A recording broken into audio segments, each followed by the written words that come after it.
దేశంలో టెర్రరిజం పేరిట వివిధ దేశాలకు చెందిన ఉగ్రవాద సంస్థలు అరాచకాలు సృష్టిస్తున్నాయి. ఢిల్లీలోని ఎర్రకోట సమీపంలో జరిగిన బాంబ్ బ్లాస్ట్ తో కేంద్ర రాష్ట్ర ప్రభుత్వాలు హై అలర్ట్ ప్రకటించాయి. ఎక్కడికక్కడ తనిఖీలు చేస్తున్నారు. మరోవైపు చదువు, వైద్యం కోసం విదేశాల నుంచి హైదరాబాద్ కి వస్తున్నారు. వీసా గడువు పూర్తయినా ఇక్కడే ఉంటున్నారు. వారిపై పోలీసులు నిఘా పెంచాలని కోరుతున్నారు ప్రజలు.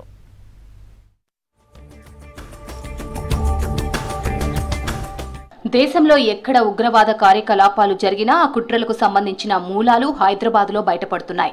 దేశంలో హై అలర్ట్ కొనసాగుతోంది. తనిఖీలు ముమ్మరం చేశారు పోలీసులు. ఇటీవల జమ్మూ కశ్మీర్ బాంబ్ బ్లాస్ట్ ను భగ్నం చేశారు. ఫరీదాబాద్లో పెద్ద మొత్తంలో పేలుడు పదార్థాలతో పాటు సామగ్రిని పోలీసులు స్వాధీనం చేసుకున్నారు. దేశంలో చాలా ప్రాంతాల్లో బాంబ్ బ్లాస్ట్లను చేసేందుకు టెర్రరిస్టులతో చేతులు కలిపిన కొందరు వైద్యులను పోలీసులు అదుపులోకి తీసుకున్నారు. హైదరాబాద్ కు చెందిన మొహియుద్దీన్ అందులో ఒకడు కావడంతో సిటీలో పోలీసులు హై అలర్ట్ ప్రకటించారు. వైట్ కాలర్ అఫెన్స్ చేసేవాళ్ళు, నార్కోటిక్ పెడలర్స్, ఇంకా ఏమి చెప్తావు అందరూ కూడా అక్కడ స్థావరాలు ఏర్పరచుకొని ఇక్కడే ఉండిపోతున్నారు. దాన్ని చెకింగ్ చేయడానికి వీలు కాకుండా పోతుంది. సపోజ్ ఓల్డ్ సిటీలో ఏదన్నా ఒక ఏరియాలో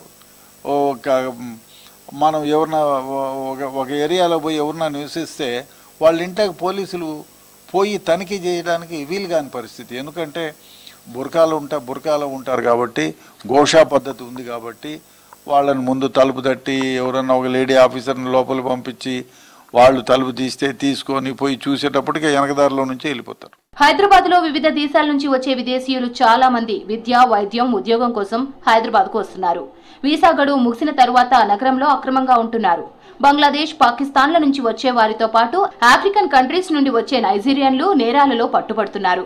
ఉగ్రవాద కార్యకలాపాలకు హైదరాబాద్ మూలాలు బయటపడుతుండటంతో విదేశీయుల పాత్రపై అనుమానాలు వ్యక్తం చేస్తున్నారు పోలీసులు.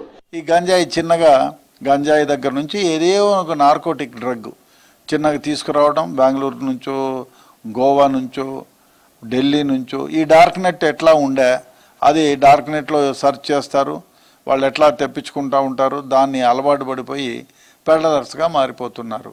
ఇక్కడ వాళ్ళ వీసా గడువు అయిపోయిన తర్వాత వాళ్ళ ఇల్లు మార్చేసి ఇంకో దగ్గర ఉండేసి ఆ విధంగా వాళ్ళు చూసుకుంటారు. ఇప్పుడు మన దగ్గర ఈ నైజీరియన్స్ ఎంతమంది ఈ డ్రగ్స్ కేసులో అరెస్ట్ అయినారో అందరికీ కూడా చాలా వరకు 80% వాళ్ళకి అది వీసా అయిపోయింది. వీసా కొందరికి పాస్పోర్ట్లు గడువు అయిపోయినాయి, వీసా గడువు అయిపోయింది. అదేవిధంగా గవర్నమెంట్ కూడా పెద్ద ఇబ్బందికరమైన విషయం. హైదరాబాద్ లోని టోలీ చౌకీ, అత్తాపూర్, తలాబ్ కట్ట, చాంద్రయాన్ గుట్టతో పాటు పలు ప్రాంతాల్లో వీసా గడువు పూర్తయిన వారు ఉన్నట్లు డ్రగ్స్ రవాణా కేసులలో గుర్తించారు పోలీసులు. నైజీరియన్లు బెంగళూరు, గోవాల నుంచి డ్రగ్స్ ను హైదరాబాద్ కు తరలిస్తూ పట్టుబడుతున్నారు.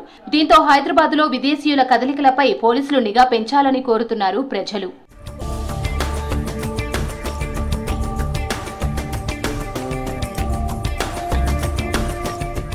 దేశంలో ఉగ్రవాద సంస్థల కార్యకలాపాలు జరుగుతున్న నేపథ్యంలో ప్రజలందరూ అలర్ట్ గా ఉండాలని సూచిస్తున్నారు పోలీసులు.